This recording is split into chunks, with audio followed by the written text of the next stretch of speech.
दत्त धाम में इतने नियम हैं, उन नियमों को सामान्य व्यक्ति पालन करने में थोड़ा हिचकिचा सकता है। पर हम सत्य बता रहे हैं, जब से दत्त धाम में कथा हुई है, बंबई के बड़े बड़े गायक, बड़े बड़े उद्योगपति, सेलिब्रिटीज सब हमको फोन करते हैं, अगली बार कथा होगी तो हम भी 15 दिन रुकेंगे वहां। मैंने कहा बेटा रह नहीं पाओगे, बहुत नियम है। बोले महाराज जी वो देख करके लगता है कि हम भी नियम। मैंने कहा देखने के अलग दृष्टि होती है, पालन करने में थोड़ा अलग स्वरूप होता है। पर देह से पूछोगे तो देह को शायद अनुकूलता नहीं लगती है। देह तो चाहता है कि वो सुबह उठने से रात्रि तक बोलता रहे, देह तो चाहता है कि वो सुबह उठने से रात्रि तक खाता रहे, देह तो चाहता है वो सुबह उठने से रात्रि तक सोचता रहे, चिंता में रहे। देह तो चाहता है वो एक बार ही नहाए, और कई लोग तो वो भी नहीं चाहते एक बार भी नहाए, हफ्ता में एक बार नहाते। मैंने कहा लेकिन दत्त धाम में सब विपरीत है, देह अनुकूल नहीं रहता वहां पर। क्यों? बोलना नहीं है, बहुत खाना नहीं है, वैसे खिलाया तो बहुत जाता है। दोपहर की प्रसादी में खूब सामग्री बनती है, खूब प्रेम से पवाते हैं, पर तपस्वियों का सा भोजन प्रसाद, तपस्वियों का भोजन मतलब कोई कंदमूल फल नहीं खिलाते हैं, बहुत सुंदर सुंदर आइटम। ऐसी हमने पूरे महाराष्ट्र में पिछले 1 महीने से, हम पहले अहिल्यानगर में कथा थी, उसके बाद फिर दत्त धाम में 15 दिन की कथा, अब उल्लासनगर में, और आते भी रहते हैं महाराष्ट्र। पर ऐसी पूरन पोली दुनिया में कहीं नहीं खाई हमने पूरे महाराष्ट्र में जैसी दत्त धाम में पाई। और जगह पूरन पोली पाते हैं तो और जगह की पूरन पोली में बीच में घी डालते हैं फिर पाते हैं। दत्त धाम में वहां पर कुछ नारियल का कुछ एक पेय जैसा है, वो नारियल का पेय डालते हैं, फिर उसमें घी डालते हैं, फिर पाते हैं, ऐसी पूरन पोली। और सबसे बड़ी बात यह है, एक चीज जो मैंने अनुभव की है, कि व्यक्ति का वजन वहां स्थिर रहता है, बढ़ता नहीं है दत्त धाम में, क्योंकि परिश्रम ही इतना होता है ना। सुबह 4 बजे के बाद सोना अलाउ नहीं है, फिर गोदावरी स्नान करना। अच्छा ऐसा नहीं कि आपके कमरे में आकर के आपको उठाया जाएगा, भाई 4 बजे को उठ जाओ, नहीं, नियम है, नहीं पालन करोगे तो आपको अनुकूलता नहीं लगेगी। 2-4 दिन में आपको भागना पड़ेगा वहां से, अपने आप ही कुछ ऐसी परिस्थिति बनेगी कि जाना पड़ेगा। नियम पालन करोगे तो वहां रह सकते हो। तो पूरी बात हम इसलिए बता रहे हैं कि ऐसा कहा जाता है, और मॉडर्न विचार वाले लोग ऐसा कहते हैं कि व्यक्ति को स्वतंत्र रहने दीजिए, उसकी बुद्धि को स्वतंत्र रहने दीजिए, उसके मन को स्वतंत्र रहने दीजिए।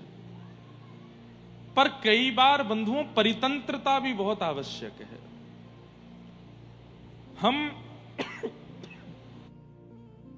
हम लोग बिगड़ ही इसलिए जाते हैं क्योंकि बहुत स्वतंत्र हैं। हमारे शास्त्रों ने, वेदों ने नियम बना करके वेद के परितंत्र रहने की आज्ञा दी है, और परितंत्र रह करके, स्वतंत्र रह करके व्यक्ति सुखी रह सकता है, पर परितंत्र रह करके व्यक्ति आनंद में रहता है। अगर अर्जुन स्वतंत्र होता महाभारत में तो हार जाता, पर कृष्ण के परितंत्र है। अच्छा, परितंत्र किसके रहना है यह भी चयन करना बहुत आवश्यक है। हम किसके परितंत्र रहते हैं? अधर्म के परितंत्र नहीं रहना है, अधर्मी के परितंत्र नहीं रहना। सब लोग ध्यान से सुनिए, वेद के परितंत्र, कृष्ण के परितंत्र, भागवत के परितंत्र, हरिजनों के परितंत्र, वेदज्ञों के परितंत्र रहना तो आनंद मिलेगा। पूरे विश्व में हम लोग उत्सव मनाते हैं, पर दत्त धाम का माहौल ही कुछ और हो जाता है। और जबकि वहां इतनी स्वतंत्रता नहीं है, वहां इतनी, अब तो वहां हमने इस बार और नियम था कि कोई भी फोन नहीं चलाएगा, कोई भी वहां के अंतरंग वीडियोस नहीं बनाएगा। वहां पर क्या गतिविधि होती है फिर भी लोगों ने बना के डाले, लेकिन बहुत परितंत्र है। पर वहां सुख नहीं था, आनंद था। अंतिम दिन जब वहां से आ रहे थे ना, तो गोदावरी जी के जल में खारापन आ गया था। क्यों? इतने आंसू बहे थे लोगों के जो वहां से आ रहे थे, इतने भावुक हो रहे थे लोग। घर में 10-10 बजे तक सो के नहीं उठने वाले बच्चे भी वहां 4 बजे उठ के भाग रहे थे, गोदावरी जी में गोते लगा रहे थे।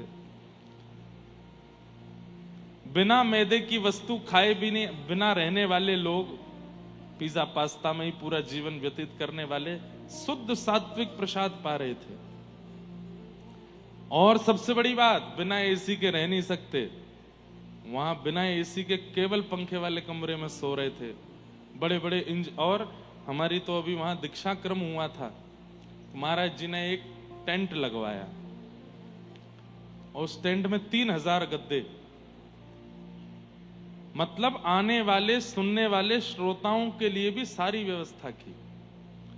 और 3000 गद्दों में वो बच्चे रह रहे हैं जो इंजीनियर हैं, जो कॉलेज में पढ़ते हैं, जो डॉक्टर हैं, कोई सीए है, कोई किसी अच्छी पोस्ट पर है, सारे बच्चे वहां और बिल्कुल प्रसन्न, कोई दुखी नहीं है, प्रसन्न चित्त। तो परितंत्रता में यदि आनंद देखना हो तो दत्त धाम में, नहीं तो वृंदावन में भी बिहारी जी मंदिर में अगर नियम बना दिया जाता है कि ऐसे ऐसे जाना है तो लोगों को नहीं भाता।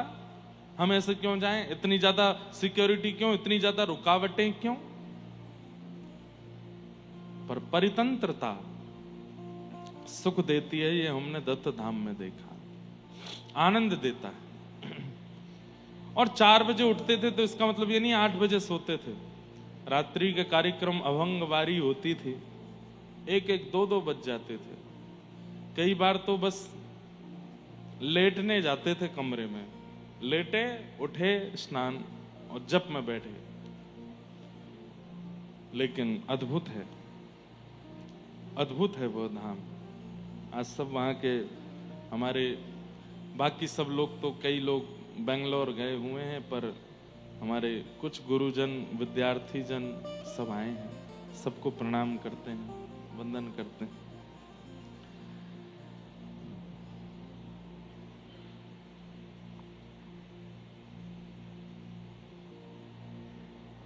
आज कई सारे भाव आए हैं,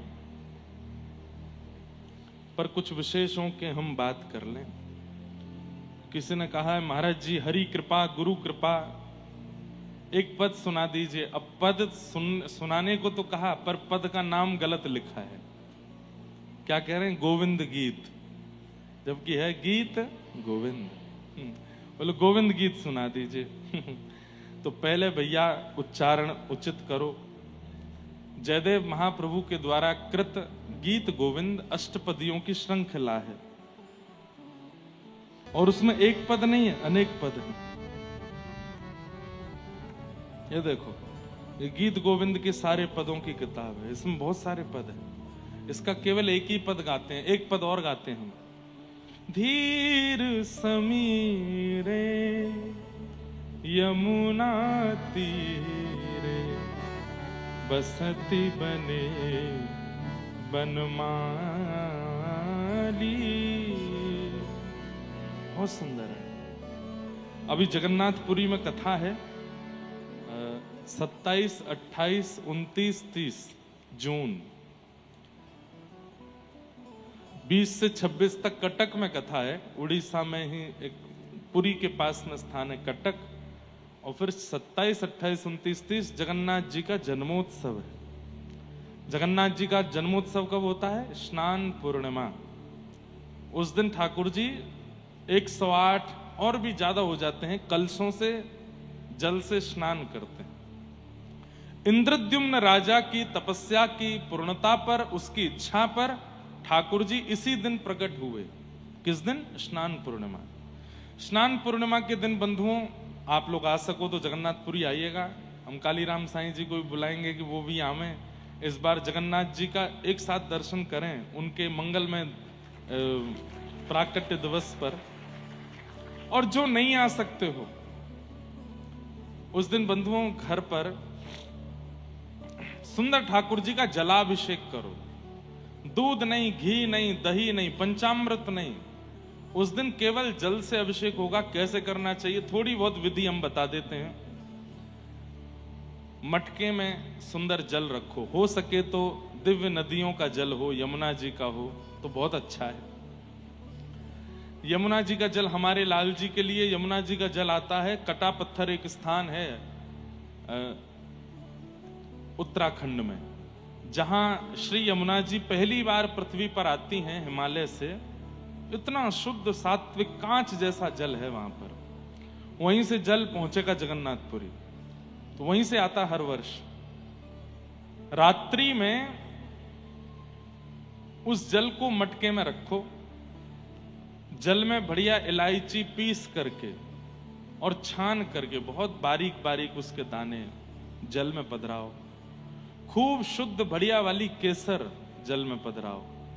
एक कपूर जैसी एक सामग्री आती है, उसको खाया जाता है, उसको कहते हैं ब्रास। वो मिल जाए तो परचूने की दुकान पे मिलता है, थोड़ा सा ब्रास ले आओ, बहुत थोड़ा सा पीस करके वो भी उस जल में डाल दो।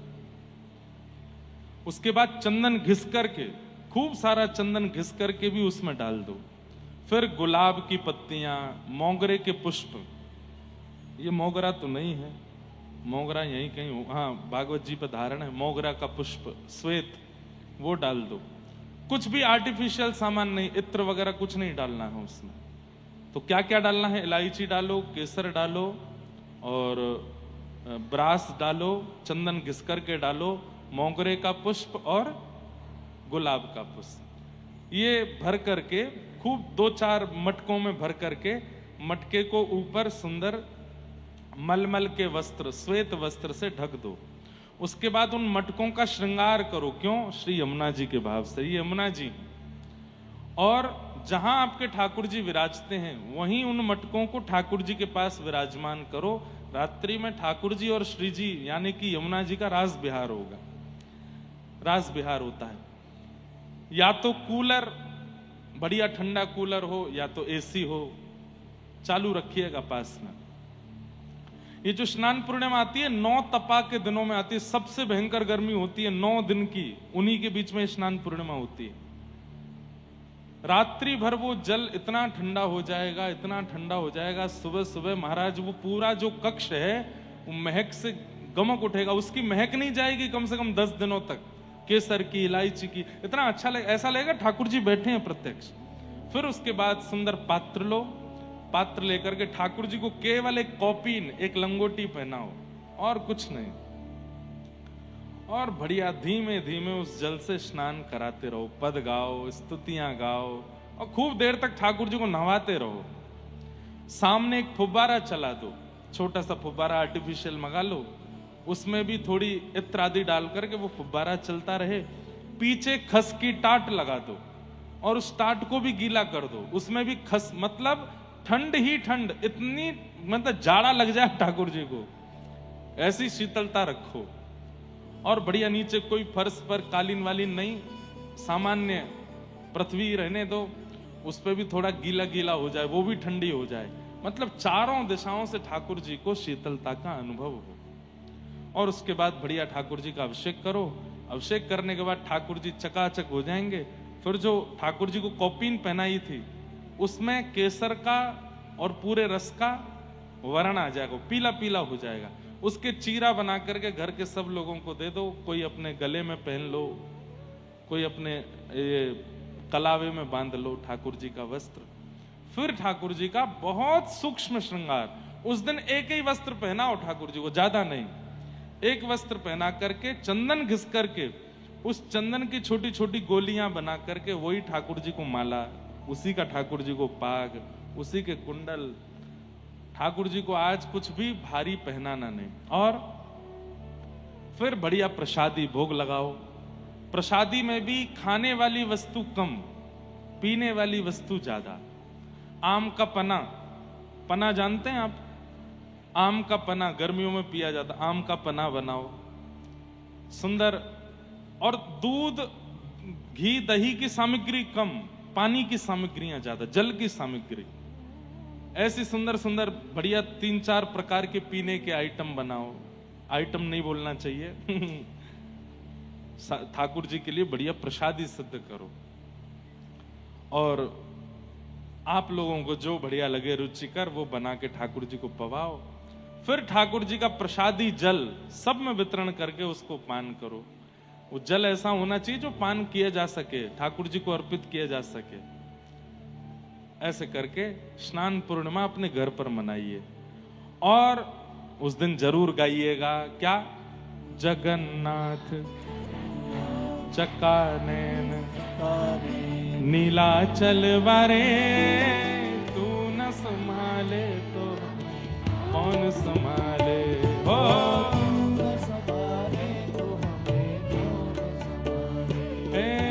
तू न संभाले तो हमें कौन संभाले हो। आओ हे जगन्नाथ चकानैन, जगन्नाथ चकानैन नीलाचल वारे, तू न संभाले तो कौन संभाले हो।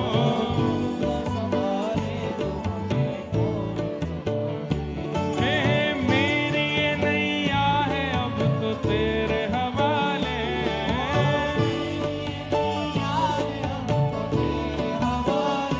हाँ मेरी ये नैया है अब तो तेरे हवाले।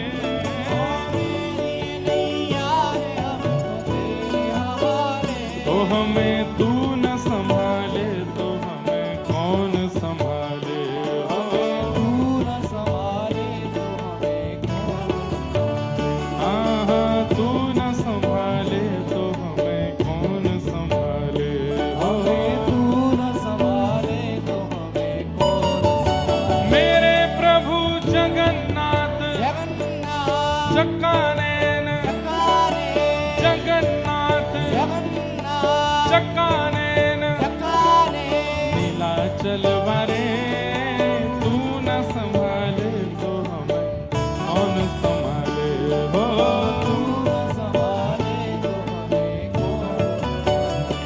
हे तुम्हें छोड़ जाऊं अब मैं किसके दुआरे, हे तुम्हें छोड़ जाऊं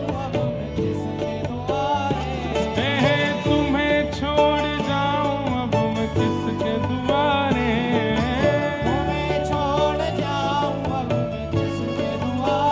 तो हमें तू न संभाले तो हमें कौन संभाले हो। मेरे प्रभु जगन्नाथ चकानैन, जगन्नाथ चकानैन नीलाचल वारे, तू न संभाले तो हमें कौन संभाले हो। तू न संभाले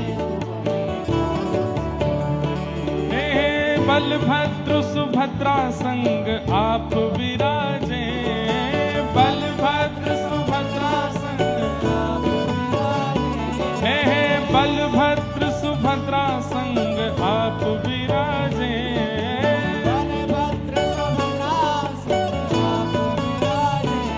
हे मंदिर के शिखर नील चक्र विराजे हो। मंदिर के शिखर नील चक्र, मेरे प्रभु जगन्नाथ चकानैन, जगन्नाथ चकानैन, जगन्नाथ जी की तरह ओहो जगन्नाथ चकानैन, हे जगन्नाथ चकानैन नीलाचल वारे, तू न संभाले तो हमें कौन संभाले हो। तू न संभाले हे तू न संभाले तो हमें कौन संभाले हो।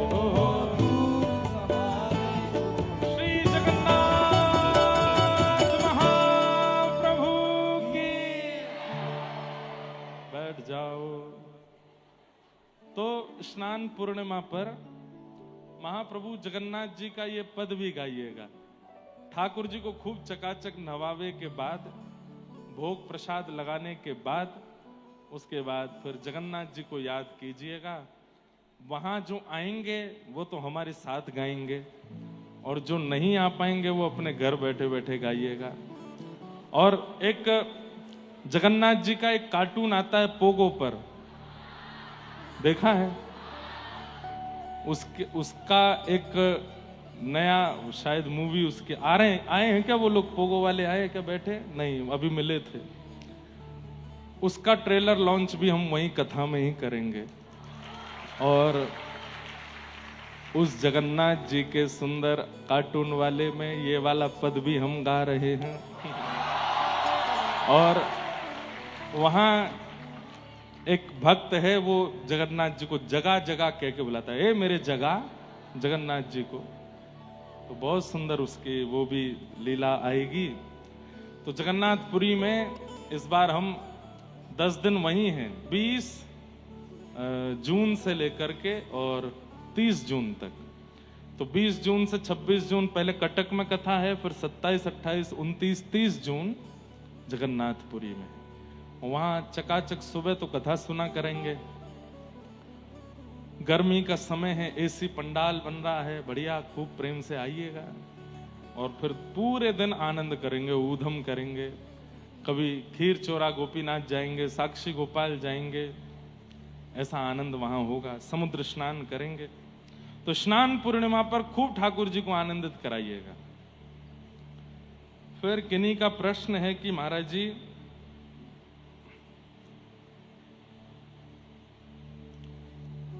सच्ची शरणागति और केवल मजबूरी में भगवान को याद करने में क्या अंतर है? कितना बड़ा अंतर है। एक तो वही बात हो गई कि आप मुझसे वास्तव में प्रेम करते हो, मुझसे वास्तव में मित्रता मानते हो। लेकिन एक वो तरीका है कि भाई पिताजी ने कहा है कि इनकी कथा नहीं सुनोगे तो रोटी नहीं मिलेगी। कितना बड़ा अंतर है। स्वार्थ और वास्तविकता का है ये। तो कैसे पहचाने कि भीतर वास्तविक समर्पण भर रहा है या नहीं? वास्तविक समर्पण में कुछ चाहिए नहीं। जहां चाह हो, उम्मीद हो, इच्छा हो, रिक्वायरमेंट्स हो, वो वास्तविक नहीं है। जहां पर ठाकुर जी से इतनी भी चाह है कि नाथ मेरे इस कष्ट को समाप्त कर दीजिए, वो भी पूर्ण समर्पण नहीं है। जैसे राखो तैसे रहूं, जैसे राखो तैसे रहूं, ये है पूर्ण समर्पण। हमें आपसे कुछ शिकायत नहीं है नाथ, राजी रहो, आप बस राजी रहो। मैं अपने मुख से कुछ नहीं बोलूंगा, आप बस राजी रहो, प्रसन्न रहो। फिर किसी का प्रश्न है कि वह कौन सा अवगुण है जो सबसे ज्यादा मुझे भगवत भजन से दूर करता है? वैष्णव अपराध। मैं दिमाग शांत करने के लिए दवाइयां लेनी पड़ती हैं। बहुत प्रयास किया छोड़ने का, लेकिन वह बस श्वास पकड़ लेती है। क्या करूं? पुणे, मुंबई, नासिक, क्या मुझे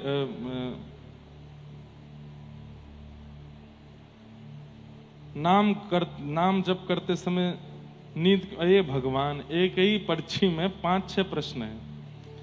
पहला प्रश्न है कि वह कौन सा अवगुण है जो सबसे ज्यादा भगवत भजन से दूर करता है? मैं दिमाग शांत करने की दवाइयां लेनी पड़ती है। बहुत प्रयास किया छोड़ने का, लेकिन वह बारंबार पकड़ लेती है। क्या करूं? जॉब कहां करूं? पुणे, मुंबई, नासिक। क्या मुझे विवाह करना चाहिए? नाम जप करते समय नींद क्यों आती है? कलयुग में भक्ति से बहन जी कथा सुनो, सत्संग करो पहले। अभी तो बहुत इतनी भयंकर असमंजस इतनी छोटी सी पर्ची में है, मिल जाओगी तो क्या करोगी? कठिन समय में मन को शांत कैसे करें? हम कथा में 3 दिन से क्या बता रहे हैं? यही सब तो बता रहे हैं। कठिन समय में मन शांत नहीं होता है, भजन से मन शांत होता है, सत्संग से मन शांत होता है, ज्ञान से मन शांत होता है, भक्ति से मन शांत होता है। कठिन समय से तो उतावला ही होता है।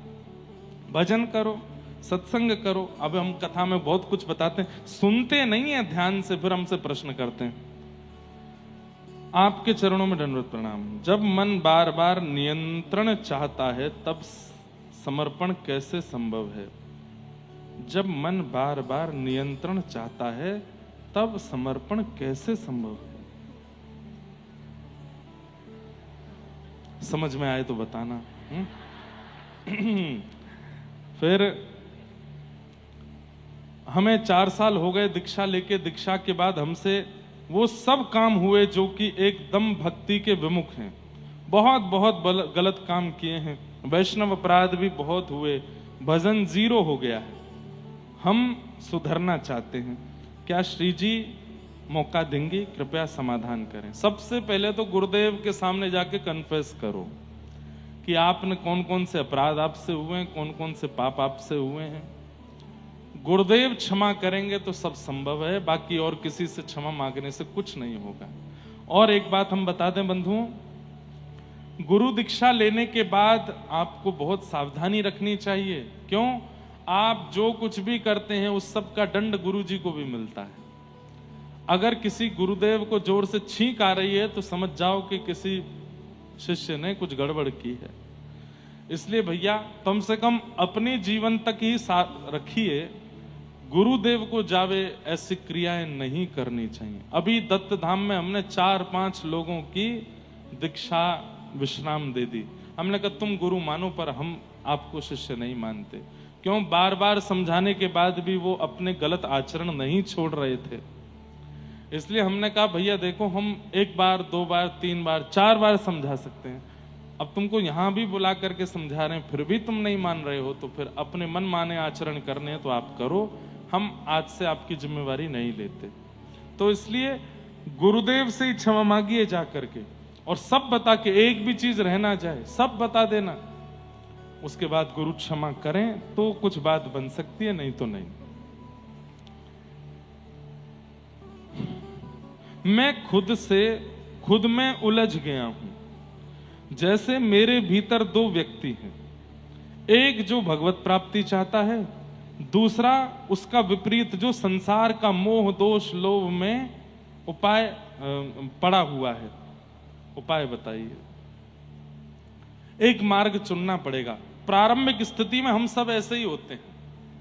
एक तरफ तो मन कहता है कि ठाकुर जी के पास चलना है, एक तरफ मन कहता है अभी तो ये भी भोगना है, अभी तो ये भी करना है, अभी तो ये भी देखना है, इसको भी पाना है, इसको भी भोग। ये सारी मन में स्थितियां बनी रहती हैं।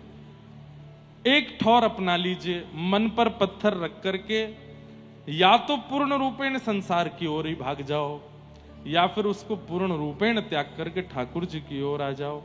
2 नाव पर पैर रखोगे, बहुत बुरी तरह डूब जाओगे, गिरोगे, बच नहीं पाओगे, संभल नहीं पाओगे। इसका एक उपाय आपको करना पड़ेगा कि कोई एक कथा, सप्ताह कथा नियमित रूप से व्रत करके पूरी 7 दिन सुनो।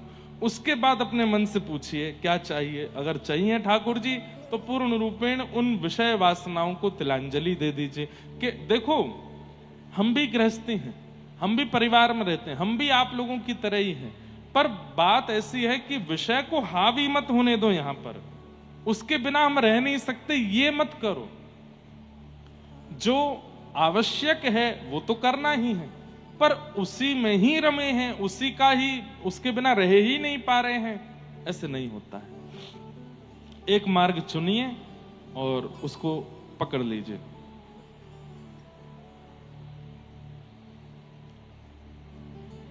जय जय मुझे कुछ नहीं चाहिए, बस एक बार मेरी ओर देख के मुस्कुरा दीजिए। लो मुस्कुरा दिए, खुश हो जाओ। फिर क्या है, अभी मैंने रामानुज संप्रदाय से दीक्षा नहीं ली है, पर क्या मैं अष्टाक्षर मंत्र जाप कर सकती हूं? दीक्षा मुझे रामानुज संप्रदाय में ही लेनी है, नहीं ली है तो नहीं कर सकते। जब तक गुरुमुख नहीं हो जाते तब तक इस मंत्र विधि को नहीं करो। वही बात है कि घर में दुनिया भर की दवाइयां हैं, सारी दवाइयां हैं, पर जब तक डॉक्टर ना बतावे नब्ज देख के बीमारी कैसी है, तब तक उसको नहीं लेना है। ले लोगे तो फिर उटपटांग हो जाएगा माहौल। ठाकुर जी जिनसे प्रेम करते हैं उन्हें विरह देते हैं।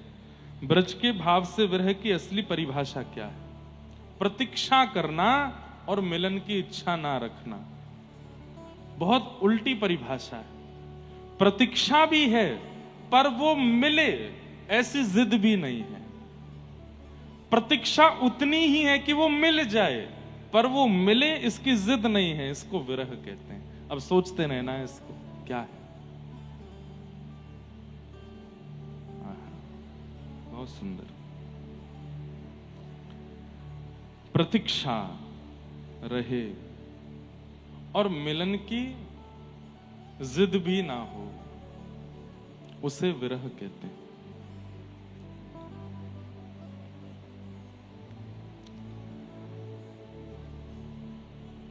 बस ये सब भाव हैं। सबको प्रणाम करते हैं। एक बहन जी ने राखी भेजी है, उनकी राखी भी स्वीकार है। और भी कुछ भाव है, अब हम बहुत जल्दी पढ़ नहीं पाएंगे सबको। प्रणाम करते हुए आज की कथा में प्रवेश करते हैं। बोलो वृंदावन बिहारी लाल की जय।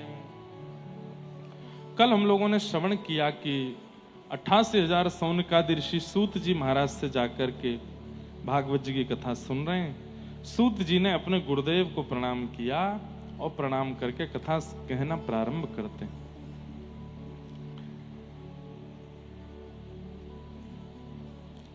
सबसे पहले सूत जी ने गुरु को वंदन किया और गुरु वंदन करते हुए वे कहते हैं, मुनय साधु पृष्ठोयम भवद्भिलोक मंगलम यत्कतः कृष्ण संप्रश्नो ये नात्मा सुप्रसिद्धति। दब रही है थोड़ा। हे साधु पुरुषों, आप लोगों ने जो प्रश्न किया है वो बहुत उचित है। क्यों? क्योंकि आपके प्रश्न से कृष्ण लीला का प्राकट्य होगा।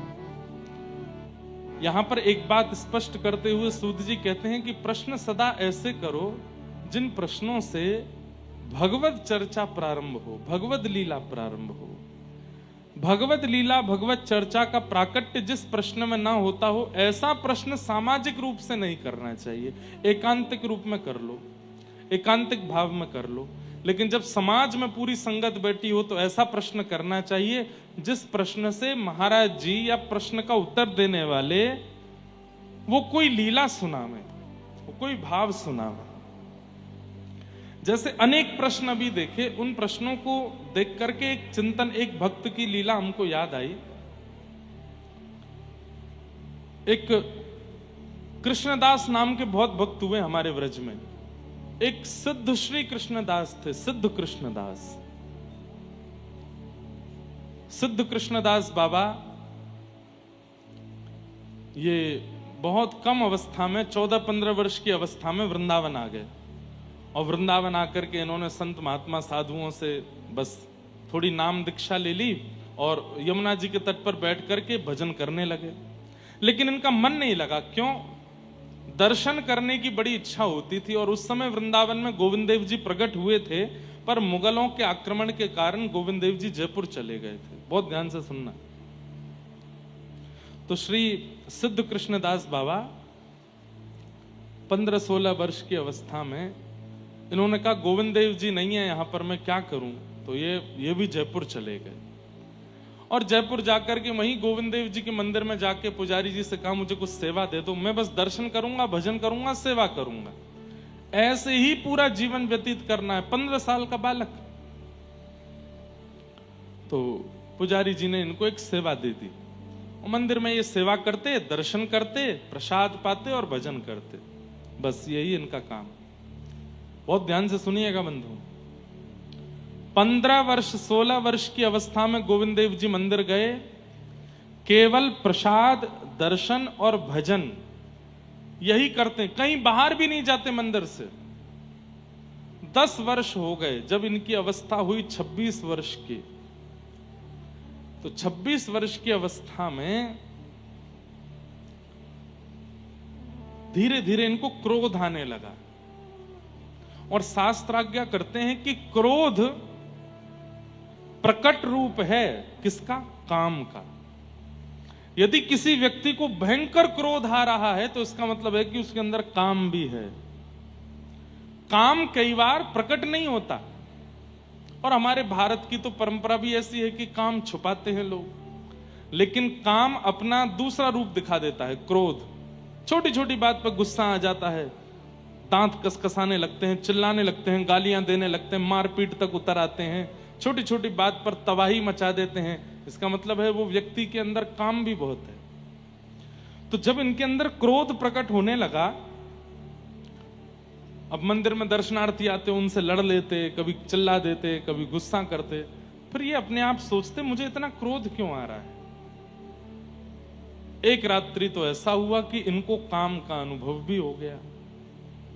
दूसरे दिन सुबह उठकर के इतनी चिंता में पड़ गए कि मैं पिछले 10 वर्ष से गोविंद देव जी की शीत प्रसादी पाता हूं, एकादशी व्रत करता हूं, केवल दर्शन करता हूं, मंदिर में सेवा करता हूं, फिर मुझ में काम और क्रोध क्यों प्रकट हो रहे हैं। बहुत ध्यान से सुनने वाली बात है। मैंने एक दिन भी किसी व्यक्ति के हाथ का कुछ नहीं पाया, बाहर कभी मैं गया नहीं, किसी को नजर उठा के देखता नहीं, गोविंद देव जी का प्रसाद पाता हूं, भजन करता हूं, दर्शन करता हूं, फिर मुझ में काम क्यों आ रहा है, क्रोध क्यों आ रहा है। तब इन्होंने कई महापुरुषों से पूछा, लेकिन कोई भी उत्तर नहीं दे पाया। तब इनको एक विद्वान ने कहा कि आप कामवन जाओ और वहां जय कृष्ण दास बाबा विराजते हैं, उनसे जाके इसका समाधान पूछो। व्रजमंडल के राजस्थान क्षेत्र में कामवन वे आए और वहां आकर के बाबा को अपनी स्थिति बताई कि बाबा 10 साल से गोविंद देव जी की प्रसादी पा रहा हूं, गोविंद देव जी के चरणों में रहता हूं, मंदिर का मार्जन करता हूं, एक बार भी बाहर नहीं जाता कुछ, फिर मेरे अंदर काम क्रोध क्यों आया, मुझे बताइए। तो बाबा हंसकर के कितना सुंदर उत्तर देते हैं। बोले गोविंद देव जी के चरणों में केवल 10 वर्ष निकाले हैं, पर काम वासना में तो अनेक जन्म निकाले हैं। इससे पूर्व जन्म में तुम क्या थे तुम्हें नहीं पता, लेकिन जो भी थे उसमें काम वासना होती ही है। आहार निद्रा भय मैथुनम च, ये आहार भोजन, निद्रा नींद, भय डर और मैथुन यानी कि वही सब विषय भोग, ये सबके जीवन में होता है। चाहे वो चींटी हो, चाहे वो पक्षी हो, चाहे वो जानवर हो, चाहे वो मछली हो, चाहे वो 84 लाख योनियों की सब योनियों में वही सब 4 चीज मानवों में भी हैं। लेकिन मानवों में एक चीज एक्स्ट्रा है जो उनके पास नहीं है। क्या? भगवत भजन करने की सामर्थ्य, भगवत प्राप्त करने की सामर्थ्य। आहार हम भी पाते हैं, वे भी पाते हैं, निद्रा हमें भी आती है, उनको भी आती है, भय हमको भी लगता है, उनको भी लगता है, परिवार का वर्धन हम भी करते हैं, वो भी करते हैं, लेकिन वो भगवत प्राप्ति नहीं कर सकते, हम कर सकते हैं। केवल एक चीज हमको जानवरों से अलग बनाती है, क्या? कि हम सत्संग कर सकते हैं। तो जय कृष्ण दास बाबा ने सिद्ध कृष्ण दास बाबा को समझाया कि 10 वर्ष गोविंद देव जी की शरण में हुए हैं, पर अनेकों पूर्व से पूर्व जन्म तो काम क्रोध में निकले हैं ना, वो काम कैसे चला जाएगा इतने आसानी से। तब उदाहरण के रूप में उन्होंने एक बात कही कि कोई हरे भरे वृक्ष के पेड़ को काट करके और उसको पानी में डाल दिया जाए और फिर उसके बाद चूल्हे में लगा दिया जाए, आग लगेगी? नहीं लग सकती। एक तो हरा भरा वृक्ष, ऊपर से पानी में धर दिया गया तो गीला हो गया, अब उसमें अग्नि कैसे आ सकती है? लेकिन उसी वृक्ष को सुखा दिया जाए, पानी का स्पर्श ना होना दिया जाए और उसके बाद चूल्हे में लगाया जाए तो अग्नि पकड़ लेती है। ठीक वैसे ही हम जैसे ही भक्ति में प्रवेश होते हैं उस समय गीले वृक्ष के समान हैं। कितनी भी भक्ति की लौ जलाई जाए, जलने वाले नहीं है हम, तब क्या किया जाए? बोले एकादशी व्रत निष्ठा से करते हुए खूब सत्संग करो, खूब कथाएं सुनो। कथाएं सुन करके गिरिराज जी की परिक्रमा, वृंदावन की परिक्रमा, तीर्थ यात्राएं ऐसे करते करते अपने उस आत्मा को सुखाओ। उसके अंदर जितने भी वो तरल पदार्थ हैं उनको सुखाइए। सत्संग करते करते करते करते एक दिन आएगा वो सूख जाएगा और उसके बाद भक्ति की लौ जब लगाई जाएगी तो वो प्रज्वलित हो जाएगा। तो बाबा गोविंद देव जी के चरणों में तुम चले तो गए, पर अभी तुमने अंतस्थ की वासनाओं को सुखाया नहीं है। बोले कैसे सुखाऊं? बोले खूब सत्संग करो, खूब कथाएं सुना करो, महापुरुषों की वाणी सुना करो, और केवल सुनना नहीं, सुनते ही पालन किया करो। ये बालक जो उठ उठ के जा रहे हैं, इनसे हमारी प्रार्थना अब पीछे ही बैठना आओ तो, क्योंकि सबको कथा सुनने में विक्षेप होता है। और अब कोई उठना नहीं, जो उठेगा उसको बगल वाले की कसम है।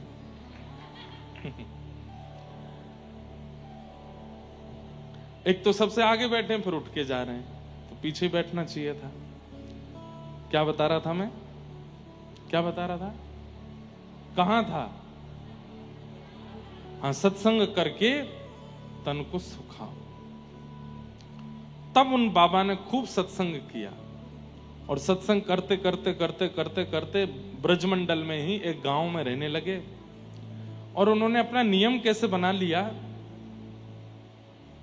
भिक्षा में आटा मांग करके लाते और नीम के पत्ते तोड़ते, आटा में यमुना जल मिलाते और नीम के पत्ते सिलवट्टा पर घिस करके उसकी चटनी बनाते और आटे की लोई बना करके उसको अग्नि में आंच में थोड़ा भून करके और फिर उसमें नीम की चटनी डाल के खाते। खा सकते हो?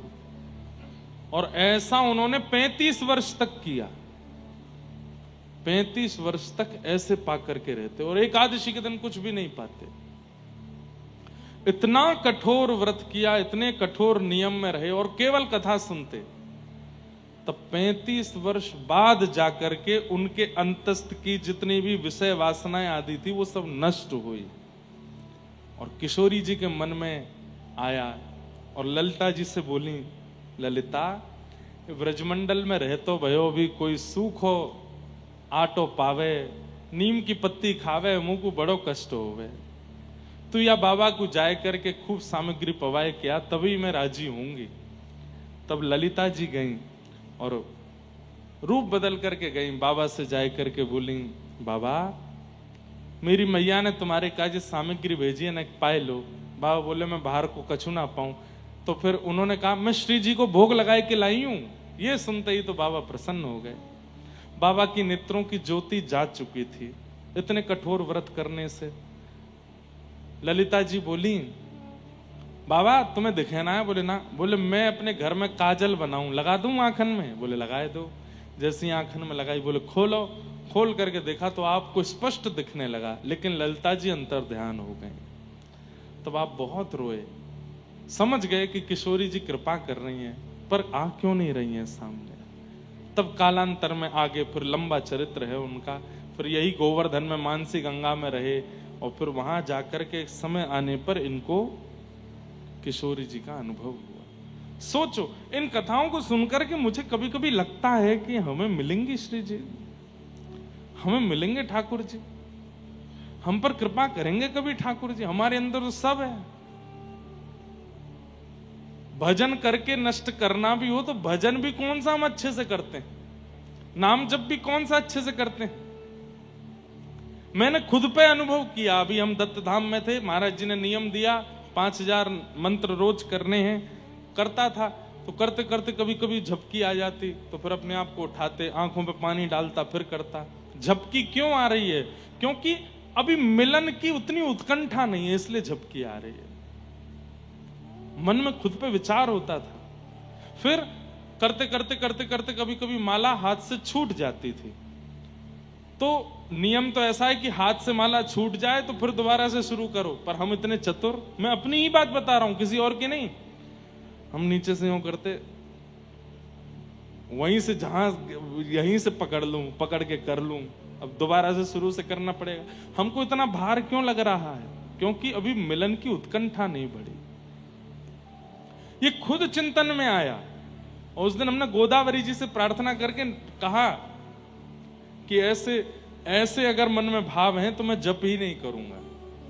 मेरे को निद्रा की इच्छा हुई क्यों, या मेरे हाथ से माला छूटी तो मैंने ऐसा क्यों नहीं सोचा कि मैं शुरू से करूं, बीच से क्यों, ये उत्कंठा क्यों नहीं आ रही। इतनी कथा गाने के बाद भी उत्कंठा नहीं आ रही, इतनी लाल जी की सेवा करने के बाद भी उत्कंठा नहीं आ रही, इतना वृंदावन में रहने के बाद वृंदावन वृंदावन। आप लोग तो चलो 7 दिन के लिए हम आए तो राधा राधा बोल रहे हो, वृंदावन वृंदावन बोल रहे हो। हम तो, हमारा तो काम ही यही है, दिन रात कोई मिलने भी आता है तो राधे राधे बोलता है, दिन रात किशोरी जी का नाम गाते हैं, वृंदावन का नाम गाते हैं, जगह जगह कथाएं करते हैं, वृंदावन का यश गाते हैं, लाल जी की, फिर भी मन में वो उत्कंठा क्यों नहीं आ रही है। तब ये चरित्र पढ़ा और उस चरित्र से लगा कि अभी तो बहुत सुखाना है, अंदर वो तरल पदार्थ है जो अग्नि को पकड़ नहीं पा रहा है भक्ति की। और वो तरल पदार्थ कैसे जाएगा, खूब सत्संग करके जाएगा। और सत्संग करने का मतलब बैठ के सुनना नहीं, सुनते ही पालन करना। तो हमने नियम क्या बनाया, अभी गृहस्थाश्रम में है, परिवार में है, इतने ज्यादा नियम तो नहीं ले सकते, पर जो भी कथा भक्तमाल जी की, भागवत जी की, मानस जी की पढ़ते हैं, उसमें से जो पालन हो सकती है उसी समय पालन होनी चाहिए, उसी समय लगनी चाहिए, उसी समय से करनी है। धीरे धीरे धीरे धीरे कई अवगुण थे, सबको धीरे धीरे छोड़ते जा रहे हैं, सब धीरे धीरे शांत करते जा रहे हैं। अब बताने वाली बात नहीं, हमारे दत्त धाम वाले महाराज जी ने इतना बड़ा फोन गिफ्ट किया हमको, कीपैड वाला इतना बड़ा है वो। हमने निर्णय कर लिया है कि कुछ दिन बाद हम एंड्रॉयड फोन ही बंद कर देंगे, वही चलाएंगे कीपैड वाला। इतना बढ़िया प्यारा सा फोन है, छोटा सा, उसमें फेसबुक वगैरह कुछ नहीं चलता। लेकिन धीरे धीरे करो, पर करो जरूर। हम धीरे धीरे कर रहे हैं क्या, विषयों की तरफ भाग रहे हैं। धीरे धीरे उनसे बच के आगे निकलो। गृहस्थ आश्रम में भी हैं तो गृहस्थ आश्रम का निर्वहन भी इस भाव से करो कि यह वंश भी आगे बढ़े, तो भगवत भक्तों से ही बढ़े। हमारे घर में धन कमाने वाला या ऐश्वर्य कमाने वाला बालक हो, हे श्री जी आपकी कृपा से, लेकिन उससे भी ज्यादा आपके नाम को कमाने वाला, आपके यश को कमाने वाला बालक हो, ऐसी भावना। तो थोड़ा थोड़ा सुखाइए अंदर से। ये अभी गीला है मन, इसलिए भक्ति की लौ इतनी जलाई जाती फिर भी नहीं जलता। ये प्रज्वलित हुई मीराबाई, आज तक प्रज्वलित हैं। प्रज्वलित हुए श्री सूरदास, आज तक प्रज्वलित हैं। प्रज्वलित हुए जना भाई तुकाराम नामदेव, आज तक प्रज्वलित हैं। हम हो ही नहीं पा रहे हैं, क्यों? सत्संग नहीं है जीवन। वो सत्संग है भी, कथा सुनते भी हैं। आज पूज्य प्रेमानंद जी महाराज को कितने लोग सुनते हैं, हजारों लोग सुनते हैं, पर उनकी सब सुनते हैं पर मानता कोई नहीं है। करते वही हैं जो मन चाहता है, करते वही हैं जो बुद्धि चाहती है। मतलब क्या है, हम लोगों की स्थिति ऐसी होगी, कैप्चर तो कर रहे हैं पर लागू नहीं कर रहे हैं, लागू नहीं कर रहे हैं। और ऐसे लोगों को आपने देखा है जो इकट्ठा करते जाते हैं, बस इकट्ठा ही करते जाते हैं, लगाते कहीं नहीं है। ऐसे लोगों को ही लोभी कहा जाता है, जो इकट्ठा तो बहुत करते हैं पर उसका प्रयोग नहीं करते, उसको लगाते नहीं है। जैसे छोटे बच्चों में, हम लोग भी जब छोटे थे, पेन इकट्ठे करने की, ये भी पेन हमारे पास, ये वाला पेन भी हमारे पास, मीटर वाला पेन आता था, उसमें मीटर चलता था, वो भी मीटर वाला पेन तो आया पर 10 से ऊपर उसके कभी मीटर गया ही नहीं, लिखते ही नहीं थे। तो संग्रह करने की स्थिति तो हमारी बन गई है, पर प्रयोग करने की स्थिति हमारी नहीं बन पा रही, इसलिए भगवत दर्शन हो नहीं पा रहा है। यदि लालसा है, अगर उनसे मिलने की दिल में तमन्ना, अगर उनसे मिलने की दिल में तमन्ना, दिल में तमन्ना, अगर उनसे मिलने की दिल में तमन्ना करो शुद्ध अंतः करण धीरे धीरे, जो करते रहो भजन धीरे धीरे, तो मिल जाएगा राधा रमण धीरे धीरे। धीरे धीरे करो, कोई जल्दीबाजी नहीं है, पर करो। अंतःकरण शुद्ध करने के प्रयास भी करते रहो। माधवदास जी का चरित्र आता है। श्री जगन्नाथ प्रभु के परम भक्त श्री माधवदास, आप 24 वर्ष की अवस्था में पहली बार जगन्नाथपुरी गए थे। 24 वर्ष की अवस्था में। पहले सदगृहस्थ थे, पत्नी बच्चे सब थे, पर बालक को जन्म देते देते पत्नी पधार गई। आप और ज्यादा परेशान हो गए कि अब इस बालक की रक्षा कौन करेगा। तभी आपने देखा एक वृक्ष के ऊपर से एक अंडा नीचे गिरा और आप देख रहे थे, और वो अंडा जैसे ही नीचे गिरा तो नीचे आकर के सूखे पत्तों के ढेर में गिरा और अंडे का कुछ भी नहीं बिगड़ा। तब माधवदास जी बोले, इस अंडे में विराजमान बालक, उसकी मां भी नहीं है इस वक्त यहाँ पे, पिता भी नहीं है, लेकिन उसका जीवन है, तो इतनी ऊंचाई से गिर के भी वो बच गया। हम कैसे कह सकते हैं कि किसी व्यक्ति की रक्षा हम करेंगे? सबकी रक्षा ठाकुर जी करते हैं। जिसका जितना जीवन है उतना वो जिएगा जिएगा जिएगा। अभी हम लोग दत्त धाम में जब गोदावरी में स्नान करते थे तो कहीं कहीं गोदावरी जी का जल बहुत गहरा, हम लोगों ने तैरना ही दत्त धाम में सीखा। अब तो इतना सीख गए हैं कि इतना तो आ गया है कि डूबेंगे नहीं। लेकिन जब वहां पे गुरुजी कभी कभी सिखाते थे तैरना, तो एक दो बालक हमारे ऐसे हैं, वो मास कथा में भी गए, हफ्ता कथा में भी गए, 15 दिन, फिर भी तैरना नहीं सीख पाए। तो उनको गुरुजी अंतिम दिन एक बात कह रहे थे, बोले भाई तू तैरने का प्रयास तो कर, हम लोग चारों तरफ हैं, गहराई है, नहीं डूबेगा, हम हैं ना बचाने को, तब भी नहीं। तो फिर गुरुजी बोले भाई ये सोच के तैर ले कि जब आनी होगी तो आएगी, अगर मेरे प्राण अभी भी हैं तो मैं चाहे कितने गहरे में चले जाऊं फिर भी बच ही जाऊंगा। और ये बात सत्य है, जब मेरा अंत होना है तभी होगा, चाहे उससे पहले कुछ भी घटना घट जाए, कुछ नहीं हो सकता। तो माधवदास जी इस बात की चिंता में थे कि मेरी पत्नी मर गई, बालक की रक्षा अब कौन करेगा।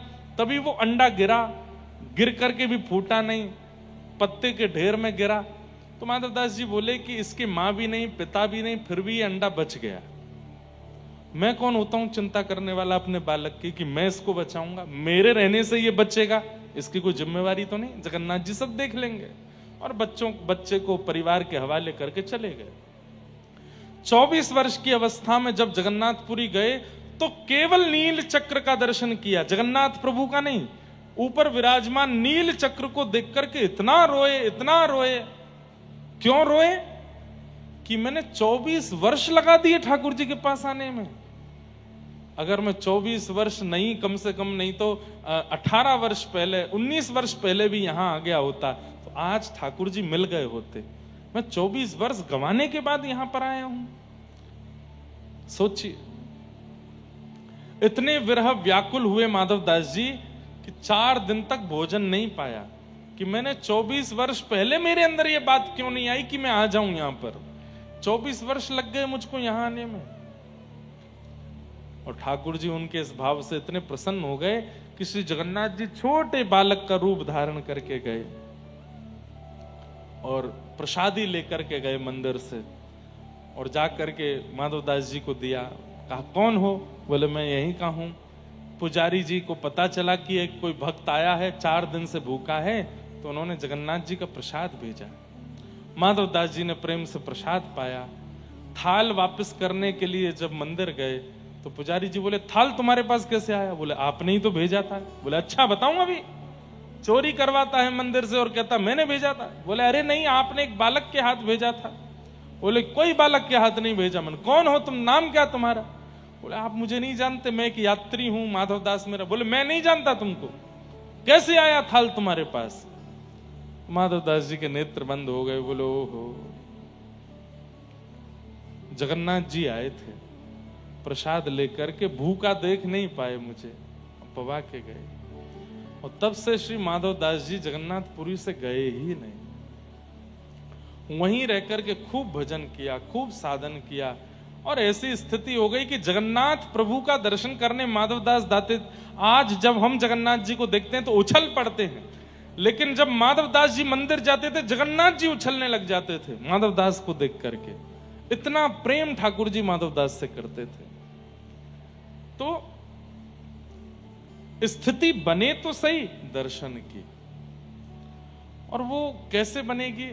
जब तक हमारी कामना में ठाकुर जी नहीं आएंगे, जब तक तड़पेंगे नहीं उनको प्राप्त करने के लिए, तब तक ऐसी स्थिति नहीं बनने वाली है।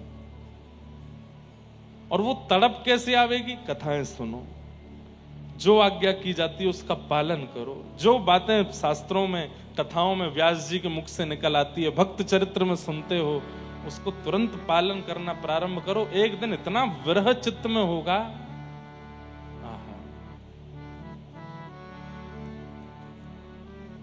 भक्तिमती मीराबाई का एक बहुत सुंदर पद है,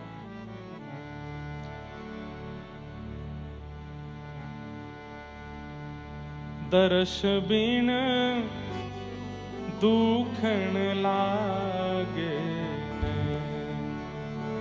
दर्श बिन दुखन लागे, दर्श बिन दुखन लागे, दर्श बिन दुखन लागे।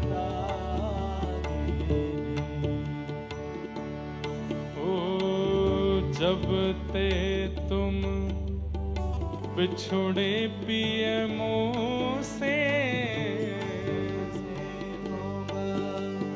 बिछुड़े पिय मोह से, एक पल आयो नाचे, एक पल आयो नाचे, पल आयो नाचे, पल आयो नाचे, दरस बिन दुखन लागे,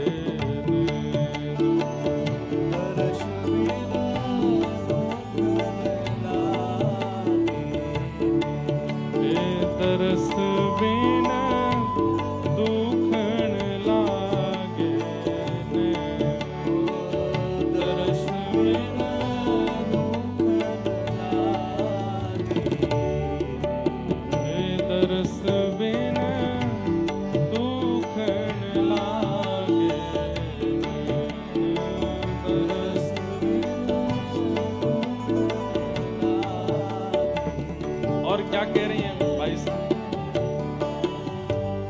शब्द सुनत मेरी छतिया कांपे, शब्द सुनत मेरी छतिया कांपे, शब्द सुनत मेरी छतिया कांपे, शब्द सुनत मेरी छतिया कांपे। किसी ने कहा तो फिर मत सुना करो, कृष्ण नाम सुनकर के, कथा सुनकर के हृदय यदि इतना तुम्हारा विचलित होता है तो मत सुना करो। ऐसी जगह जाके बैठ जाओ जहां कोई भगवान नाम ना गाया जाता हो। भाई साहब बोली कैसे रहूं, क्यों? मीठे लागे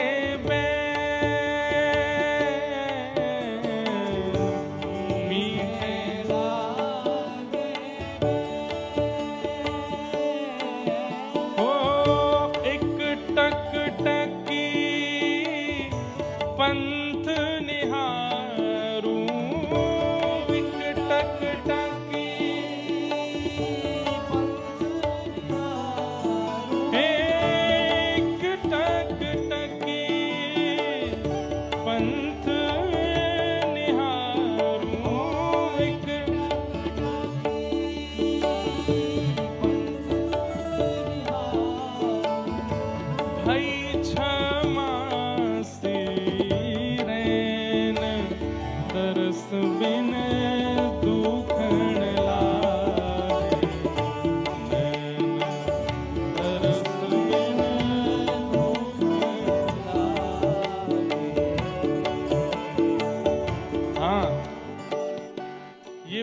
होता है हमारे साथ। दर्शन किए बिना आंखों में दर्द होता है। कब होता है? कोई बहुत बढ़िया पिक्चर लगी हो, कोई ना दिखाने जा रहा हो, पिताजी से बोला, बहन से बोला, मित्रों से बोला दिखा लाओ हमको, नहीं बन पा रहा, तो फिर आंखों में दर्द होता है। कोई क्यों नहीं दिखा रहा है हमको? लेकिन भगवत दर्शन के लिए कभी दर्द नहीं होता। अपनी प्रियतमा को देखने के लिए दर्द होता है। अपने प्रियतम को देखने के लिए दर्द होता है। कभी ऐसा हुआ है कि राधा रमन जी नहीं गए, हम लोग 6 महीने से, अब व्याकुलता हो रही है, परेशानी हो रही है। सबको नहीं होता, किसी किसी को होता है। मैं सोशल मीडिया देख रहा हूं, मेरे को राधा रमन जी दिख क्यों नहीं रहे हैं? ये व्याकुलता हुई कभी? नहीं होती।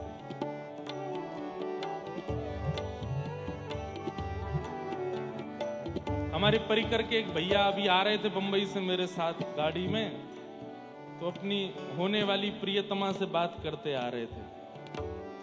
उनको लगा महाराज जी सो गए हैं, पर मैं जाग रहा था। और ये गलती मेरी कि मैं जाग रहा था।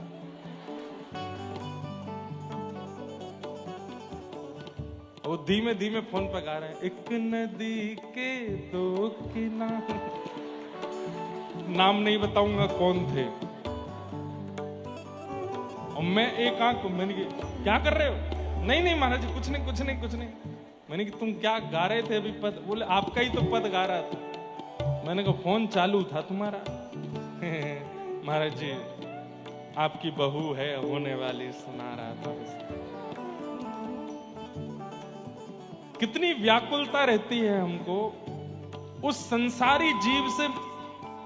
उस संसारी जीव की भी कामना रहती है, जो जीव कुछ दिन बाद हमको पूछने वाला भी नहीं है। पत्नी से कुछ साल बाद शादी के कहोगे चाय दे दो, पूरे दिन चाय पीते रहा करो, भर लो चाय अपने अंदर ही, मेरे पे और कोई काम नहीं है, चाय चाय चाय चाय चाय। कुछ दिन बाद ऐसे बोलने वाली है वो। लेकिन ठाकुर जी कभी नहीं बोलेंगे, श्याम सुंदर कभी नहीं बोलेंगे। श्याम सुंदर तो सदा, श्याम सुंदर सदा हमको प्यारे रहे, हम उन्हीं के रहे, वो हमारे रहे। श्याम सुंदर सदा हमको प्यारे रहे, हम उन्हीं के रहे, वो हमारे रहे। तो वो व्याकुलता जो मीराबाई के पद में आप सुन रहे हैं ना, कई लोगों को लगता है कि कैसे हो सकता है ठाकुर जी के प्रति इतनी व्याकुलता तो आनी होती है। संसार के लोगों में जब हो सकती है, संसार की वस्तु में जब हो सकती है, तो ठाकुर जी में क्यों नहीं? ठाकुर जी जरूरत बने नहीं है इसलिए ठाकुर जी में नहीं होती। संसार जरूरत बन गया है इसलिए हो जाती है। मीराबाई कह रही विरह विथा कासों कहूं सजनी, विरह विथा कासों कहूं सजनी, भई क्षमासी रे, भई क्षमासी रे। ओ मीरा के प्रभु कबहु मिलोगे,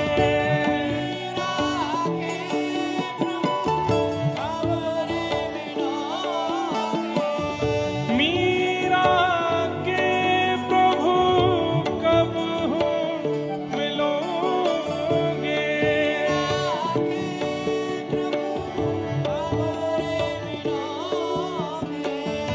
दुख मेटन सुख दे,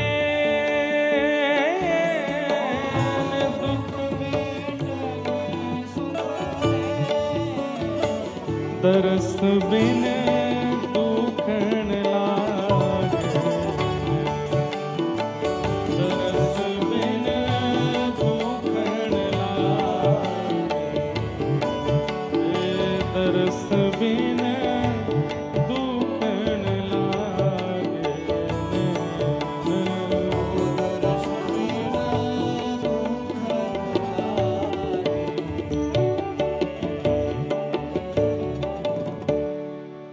मीरा के प्रभु कब। मीराबाई जब कहती हैं तो ऐसा लगता है वास्तव में विरह में गा रही हैं। मीरा के प्रभु कब मिलोगे, मीरा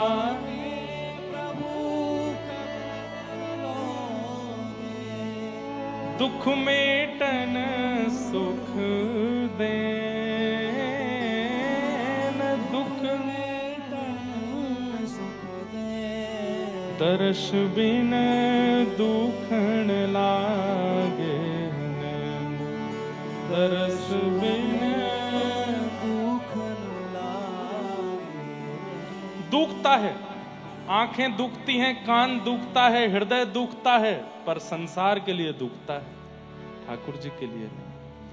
दर्शन को नैना तपे, वचन सुनन को कान, मिलवे को हियरा तपे, हिय के जीवन प्राण, गोवर्धन वासी सांवरे तुम बिन रहो। एक बात बोले बंधुओं, विरह प्राप्ति का एक तरीका तो है, क्या? जिस किसी भी भगवत भाव से ठाकुर जी की सन्निकटता का अनुभव होने लगता है, उस भाव का कुछ दिन के लिए त्याग कर दो। कथा मत छोड़ना, नहीं तो प्राण निकल जाएंगे फिर तो। कथा तो सुनते रहिए, सत्संग तो करते रहिए, पर और जितने भी व्यवहार भाव जिनसे आपको भगवद अनुभव और प्रगाढ़ होता है, कुछ दिन उसको करो मत। मिल रहा है तो भी मत करो। जैसे आप जब चाहते हो वृंदावन पहुंच जाते हो, जब चाहते हो बरसाना पहुंच जाते हो, जब चाहते हो जगन्नाथपुरी चले जाते हो, जब चाहते हो तब पंढरपुर चले जाते हो। कुछ दिन के लिए भले ही मिल रहा हो अवसर तो भी मत जाओ। बंबई में, उल्लासनगर में कोई ऐसा मंदिर है जहां दर्शन करके मन को बड़ी शीतलता का अनुभव होता, कुछ दिन मत जाओ। केवल और केवल सत्संग सुनते रहो। वो सब क्रियाएं मत करो जिनसे भगवत साक्षात्कार, भगवत अनुभव में तड़पन नहीं होती। कुछ समय के लिए वियोग दो, क्योंकि ठाकुर जी से अगर तुम वियोग मांगोगे, वो तो भाई बहुत खतरनाक वाला देंगे, उनसे मत मांगना। वो तो ऐसा दे देंगे, ऐसा दे देंगे कि बस रोते रह जाओगे। फिर अपने आप ही कर लो कुछ समय का वियोग। जैसे वृत्रासुर ने मांगा भागवत में, न नाक पृष्ठम न च पारमेष्ठम, न सार्वभौमम न रसाधिपत्यम, न योग सिद्धिर अपुनर्भवम वा समंजसत्वा विरहय्य कांक्षे। वृत्रासुर कहता है, नाथ मैं रोऊं तो मुझे रोने देना, आना नहीं मेरे पास, मुझे रोने देना, थोड़ा विरह व्याकुल होने देना। और ठाकुर जी के ऐसे भक्तों के चरित्र सुनो जिनसे विरह व्याप्त होता हो।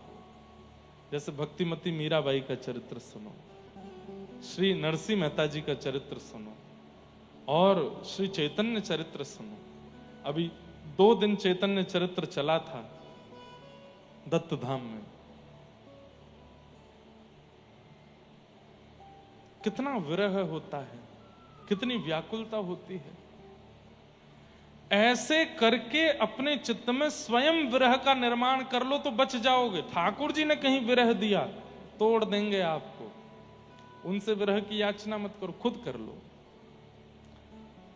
तो 2 तरीके हैं अपने चित्त को भगवत भक्त बनाने के। या तो जैसे सिद्ध कृष्णदास बाबा ने बहुत तप करके, साधन करके, रूखी रोटी खा के, नीम के पत्ते खा के, एकांत में रह के भजन करके किया, या तो वो है तरीका। या फिर दूसरा तरीका अटपटा है, रुदन। जितना विरह उतना चित्त शांत होगा।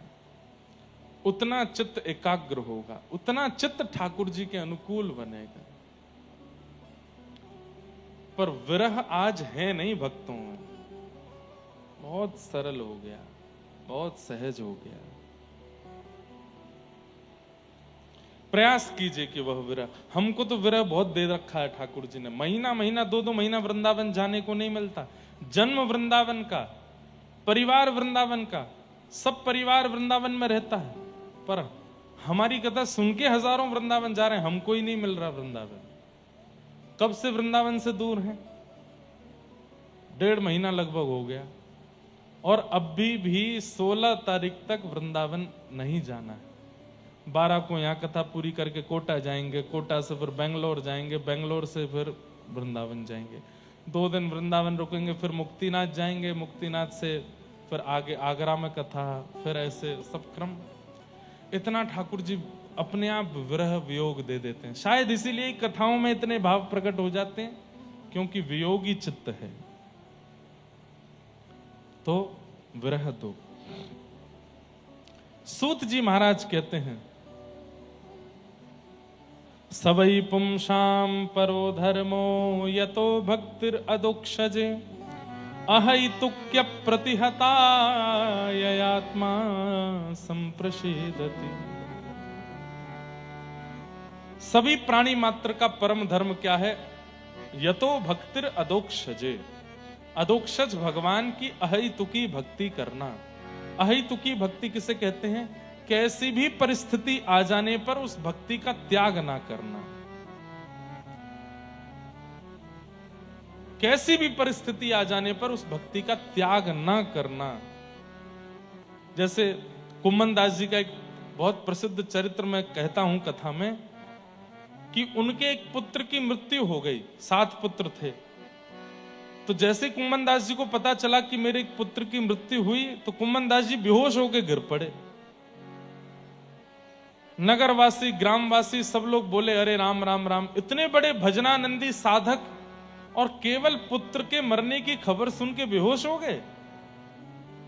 काय बात का भजन किया इन्होंने, काय बात का साधन किया, अपने पुत्र का मोह नहीं निकाल पाए चित्त से। अरे इनसे बढ़िया तो हम हैं, हमारे घर का कोई सदस्य मर जाए तो हम रोएंगे, बेहोश तो हम नहीं होते। इतना बड़ा भजन साधक कुम्मन दास, और पुत्र की मृत्यु की बात सुन के मूर्छित होकर गिर पड़ा। जब ये बात गोसाई श्री विठलनाथ जी को पता चली, तो गोसाई जी मुस्कुरा के बोले, पुत्र की मरने की बात सुन के मूर्छित नहीं हुआ है वो, तो बोले वो इसलिए मूर्छित हुआ है कि पुत्र मर गया, अब 13 दिन तक सूतक लग गया, अब 13 दिन तक मैं मंदिर नहीं जा पाऊंगा, श्रीनाथ जी को नहीं देख पाऊंगा, इसलिए मूर्छित हुआ है वो। बोले अरे आप तो बात बना रहे हैं। बोले रुको दिखाता हूं। मूर्छित अवस्था में कुम्मन दास जी, कोई पानी डाल रहा है, कोई कुछ कर रहा है, उस समय कान में जाकर के कहते हैं, गोसाई जी तू चिंता मत कर, मंदिर की एक खिड़की खोल देंगे, भीतर भले ही मत आना, वहां से ठाकुर जी का दर्शन कर लेना। इतना सुनते ही उठ बैठे जग करके और बोले, पुत्र की क्रियाएं करो, जो अंत्येष्टि होनी है वो सब क्रियाएं करो। समझ में आई बात?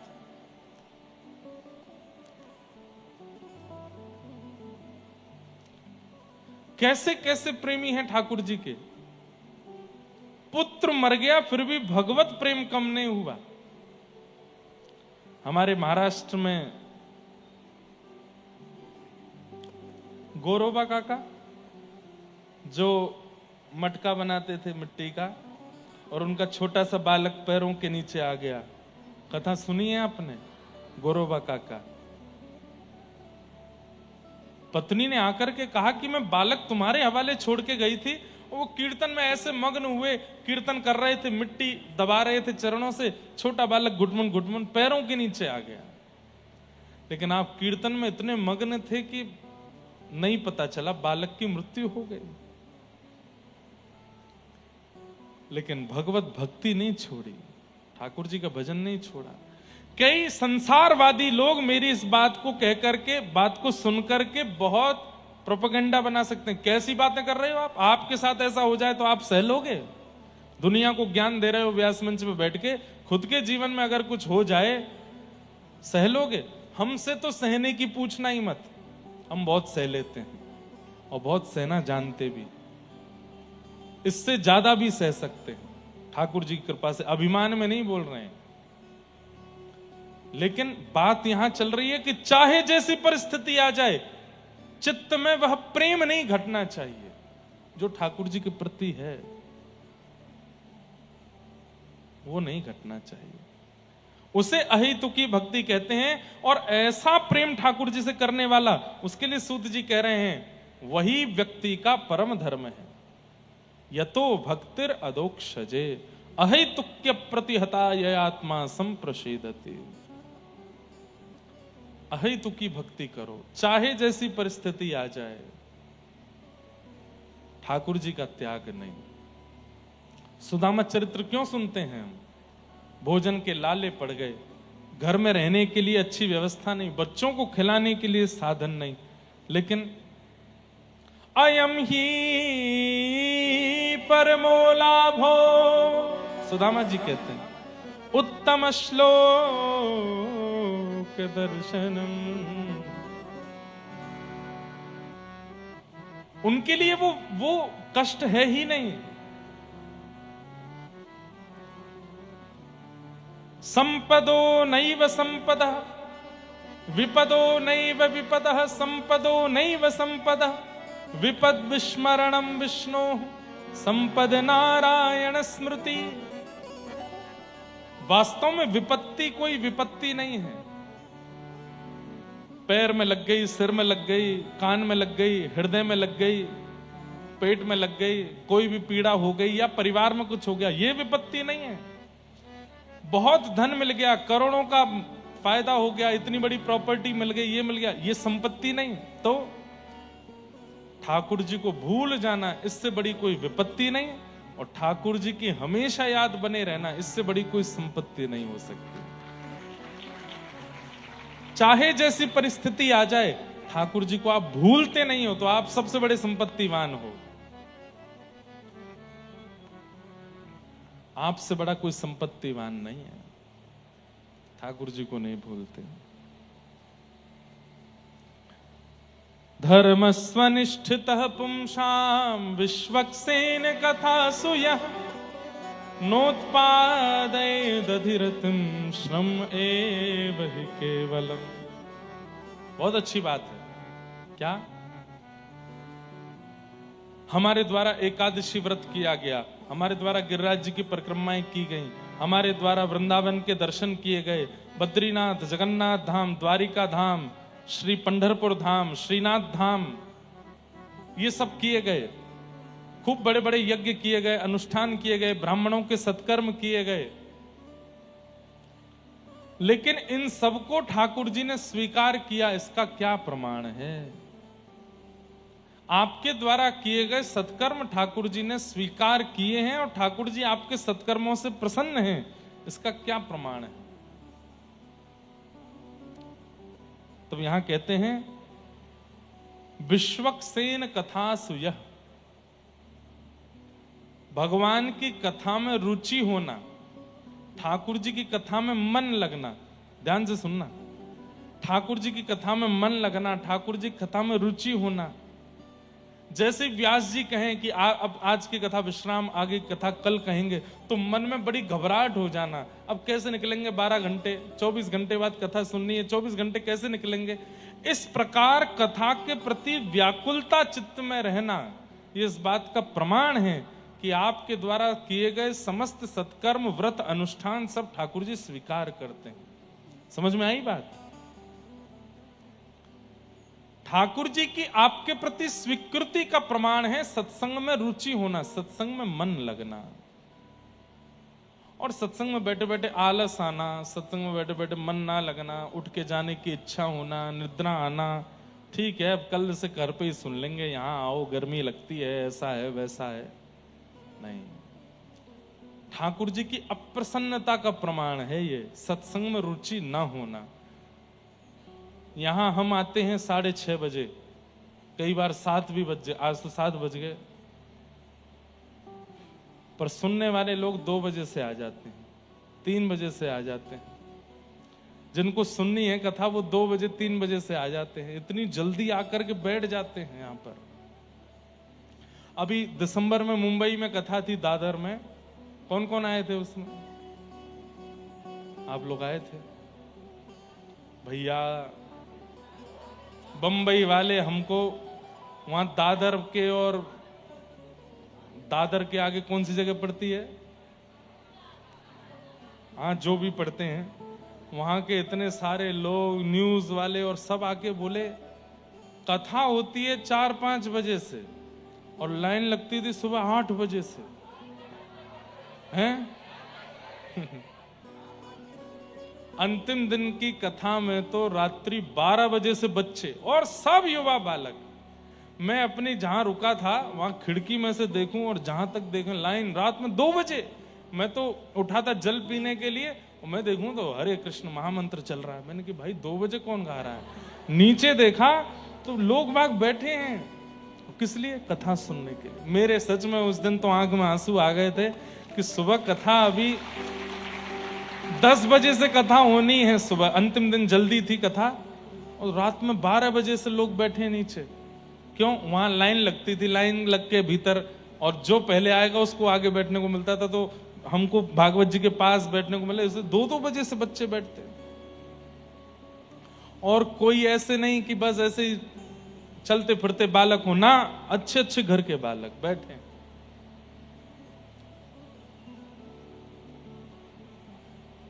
तब ये वाला श्लोक मेरे मन में आता था कि सूत जी महाराज कहते हैं कि ठाकुर जी आपसे प्रसन्न हैं, इस बात का प्रमाण कथा के प्रति आपकी रुचि ये बताती है।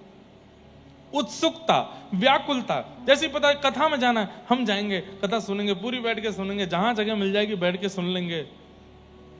ये रुचि, ये उत्सुकता, ये इस बात का प्रमाण है कि ठाकुर जी आपसे प्रसन्न है।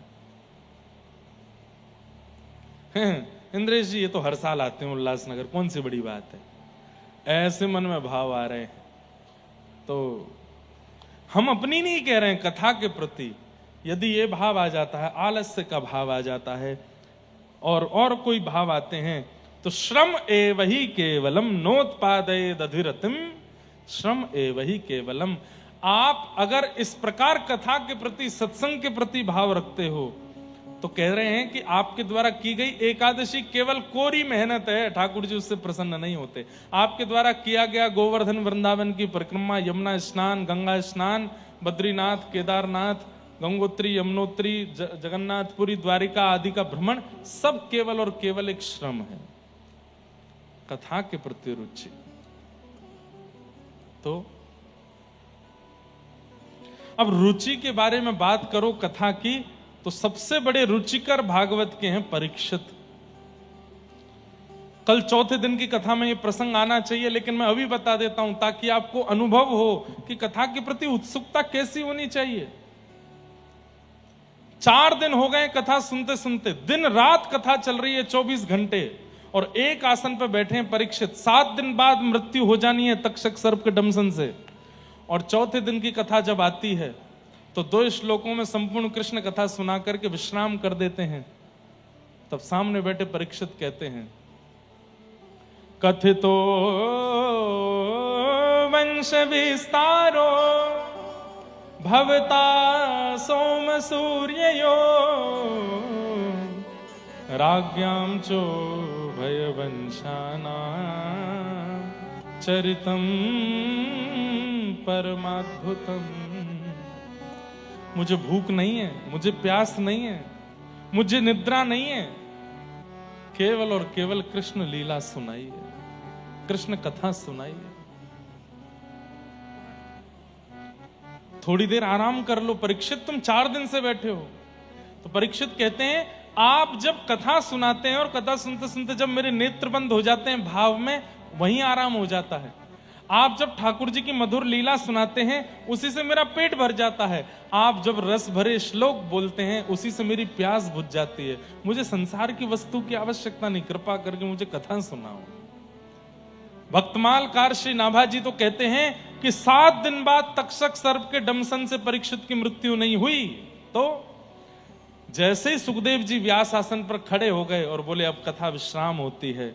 तुम तो राजन मरिष्यति पशु बुद्धि में माम जही, तुम मरोगे ये पशु बुद्धि है। कथा विश्राम करके जैसे ही सुखदेव जी जाने लगे, परीक्षित जी के प्राण उस विरह में निकल गए कि अब कथा विश्राम हो गई, अब कैसे जीऊंगा मैं।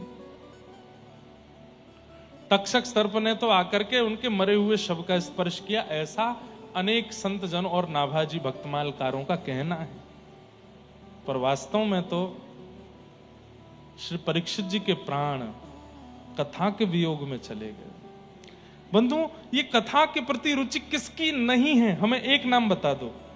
जितने भी भगवत प्राप्त हैं सब ठाकुर जी कथा के प्रति रुचि रखते हैं। सबसे पहला नाम जो सब जानते हैं, प्रभु चरित्र सुनवे को रसिया, राम लखन सीता मन बसिया, श्री हनुमान जी महाराज।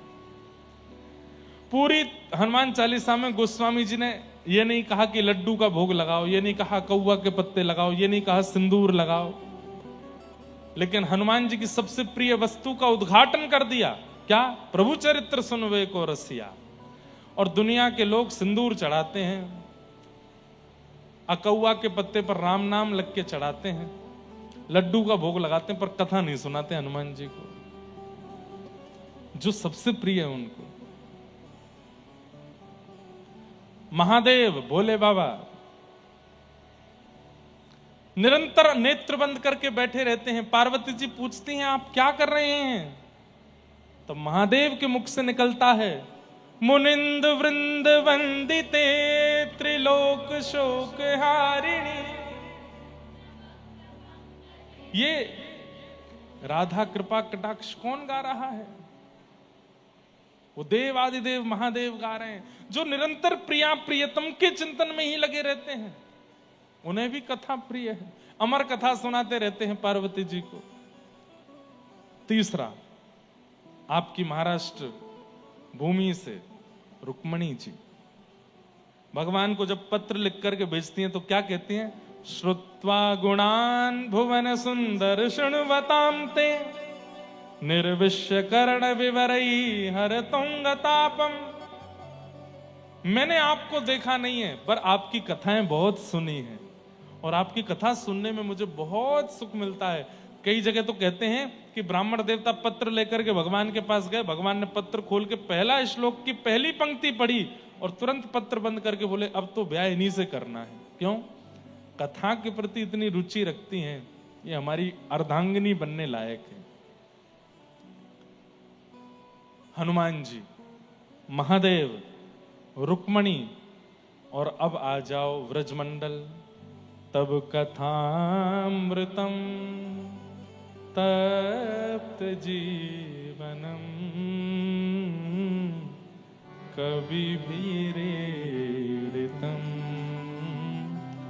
कल्मषापहम्, श्रवण मंगलम श्रीमदाततं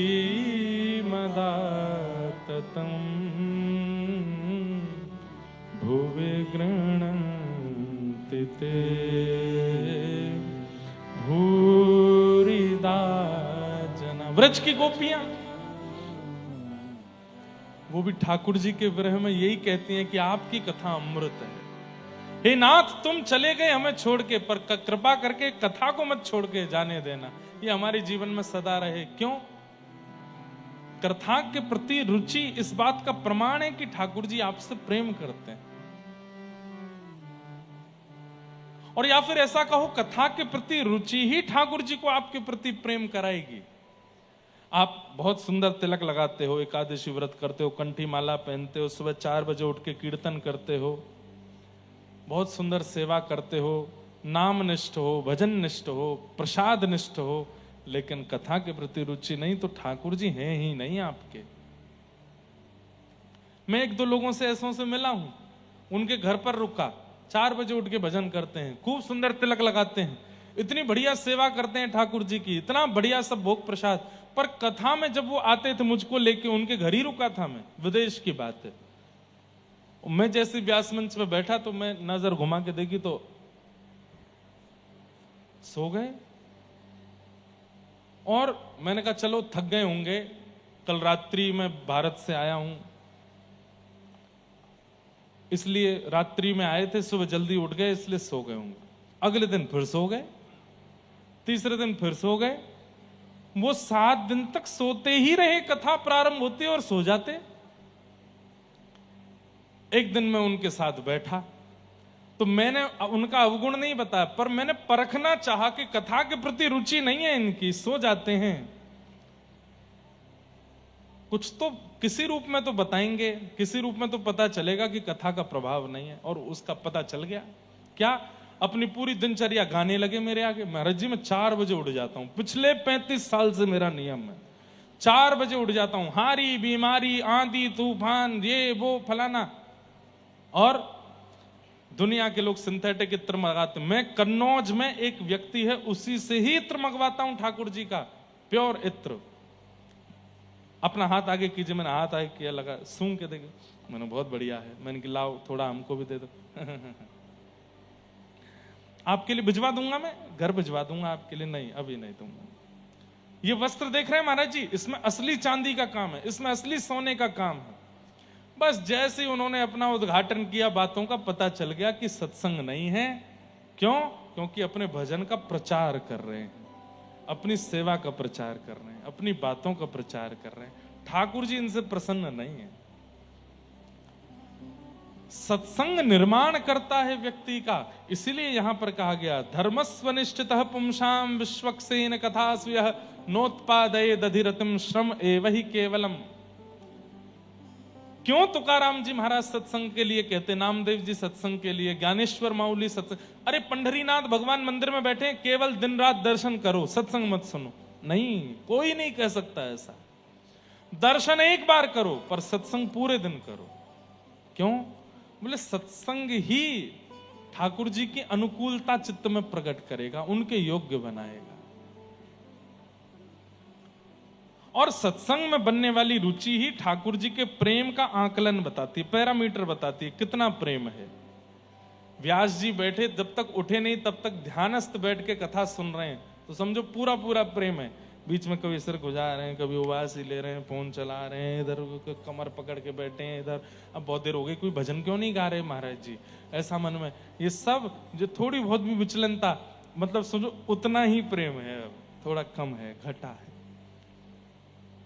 कई जगह कथा होती है, वहां मैं भूल ही जाता हूं कि मुझे कुछ गाना है, वो कथा ही कथा चलती रहती है और लोग बाग सुनते रहते हैं।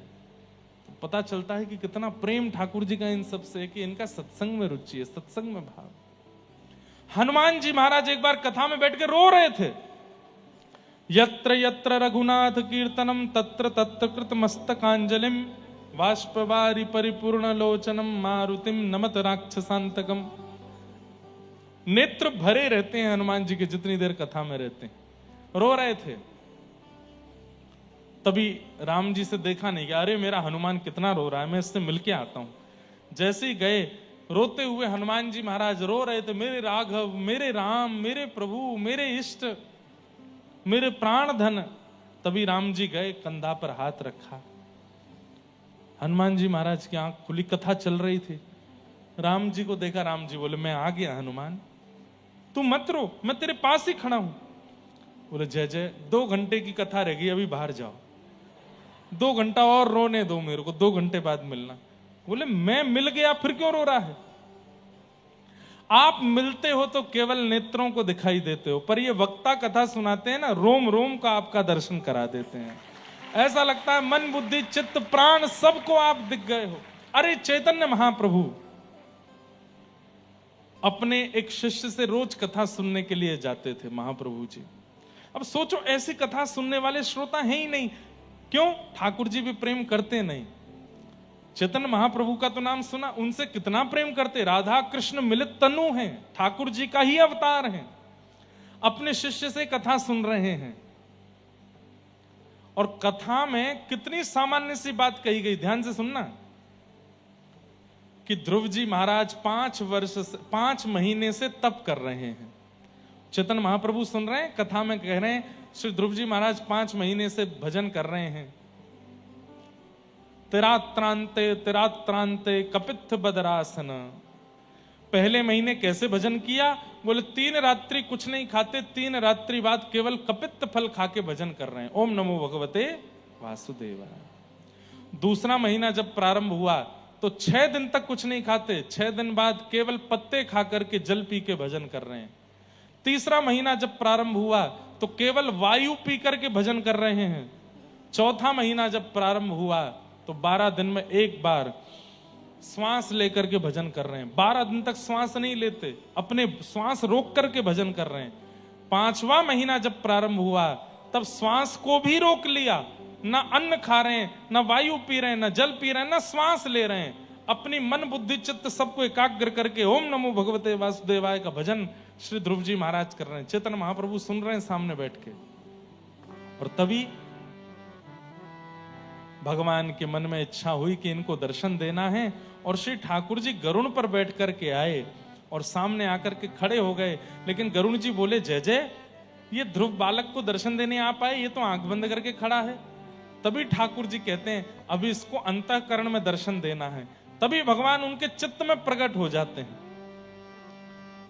और चित्त में दर्शन करके ध्रुव जी बड़े प्रसन्न होते हैं। और अचानक से चित्त में दिखने वाले ठाकुर जी अंतर ध्यान हो गए।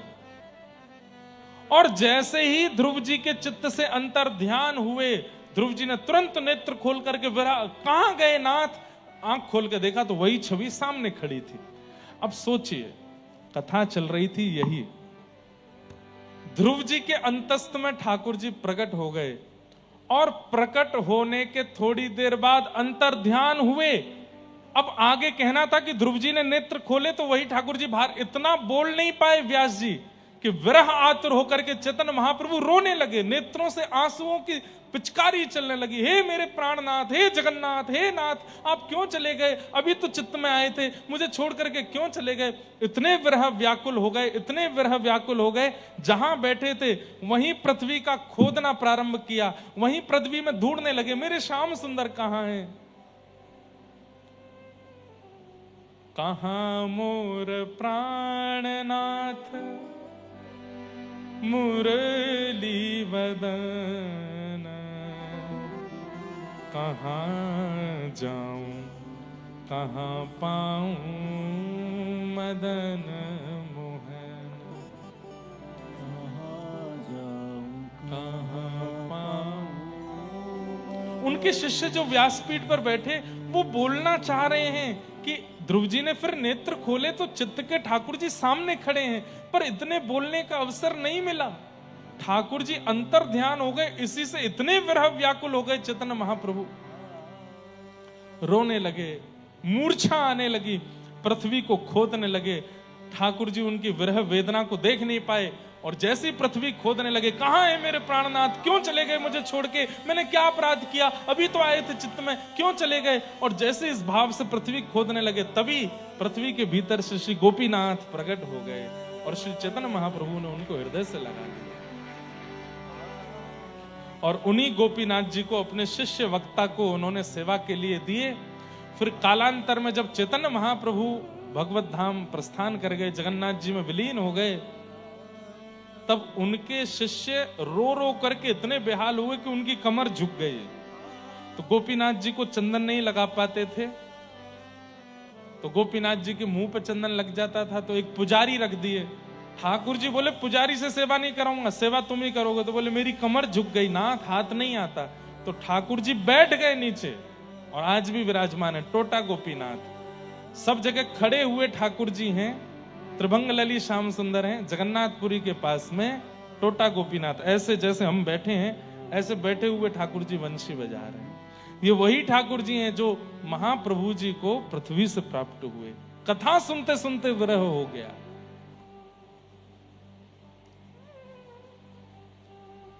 हम लोगों की स्थिति कहां है बंधुओं?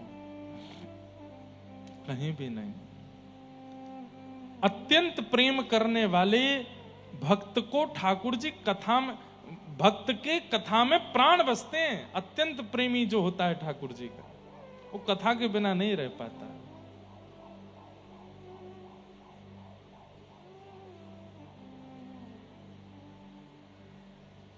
कथा के बिना नहीं रह पाता।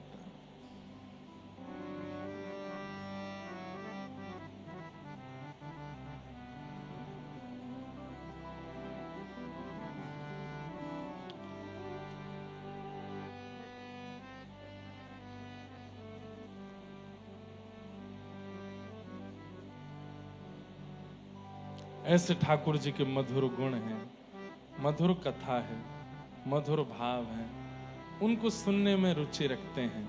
वो भक्त जिनसे ठाकुर जी बहुत प्रेम करते हैं, ठाकुर जी अनंत प्रेम प्रदान करते हैं। इस प्रकार यहां ये बात भाव बताई गई।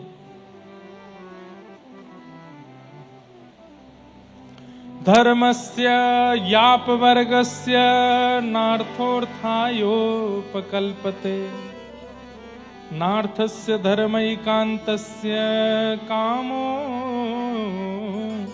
लाभाय स्मृत।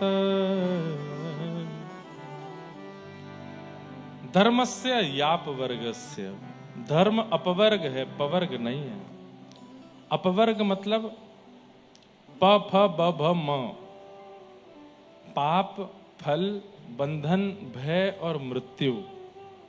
इन 5 स्थितियों में भगवत स्मरण करने वाला व्यक्ति उचित भक्त नहीं माना जाता। कौन कौन सी 5 स्थिति? पाप करने के बाद भगवत दर्शन, पाप करने के बाद प्रायश्चित रूप में भजन करने वाला व्यक्ति, फल की प्राप्ति से भजन करने वाला व्यक्ति, बंधन में बंध करके भजन करने वाला व्यक्ति, भय से भजन करने वाला व्यक्ति, और मृत्यु समीप आई है इसलिए भजन करने वाला व्यक्ति ठाकुर जी को प्रिय नहीं है। हां, भजन के फल से उसको जो चाहेगा मिलेगा, लेकिन भगवत प्राप्ति नहीं हो सकती। पाप, फल, बंधन, भय, मृत्यु की स्थिति में भजन करने वाला व्यक्ति, वो तो बिना किसी कामना के भजन करता है, बिना किसी कामना के ठाकुर जी को याद करता है, बिना किसी भय से ठाकुर जी का स्मरण करता है। उसके अंदर कोई कामना नहीं है, कोई पाप का प्रायश्चित नहीं है, कोई फल की कामना नहीं है, कोई बंधन नहीं है, कोई भय नहीं है। वो तो निर्भय होकर के ठाकुर जी का भजन करता है।